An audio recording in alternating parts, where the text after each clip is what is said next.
तो अनिल देशमुख के आरोपों पर देवेंद्र फडणवीस का भी जवाब सामने आ गया। उनका कहना है कि मेरे पास भी ऑडियो वीडियो है। ये कहना है देवेंद्र फडणवीस का, देशमुख के खिलाफ मेरे पास भी सबूत हैं। मेरे खिलाफ झूठे आरोप ना लगाएं। अनिल देशमुख झूठे आरोप लगाए तो सबूत सार्वजनिक कर दूंगा। तो ये कहा गया अनिल देशमुख के इस आरोपों पर देवेंद्र फडणवीस की तरफ से। दरअसल अनिल देशमुख का कहना है कि मेरे पास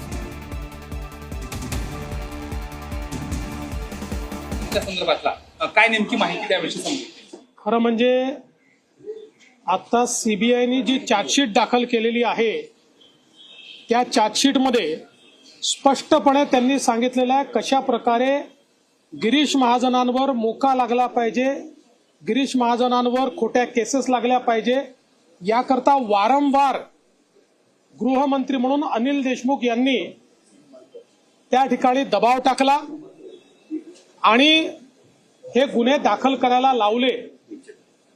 खरं म्हणजे या संदर्भातले ऑडिओ व्हिज्युअल पुरावे मी स्वतः दिले होते आणि त्याच्यावरच सीबीआयकडे केस झाली आणि त्या केसमध्ये सीबीआयने पुराव्यासहित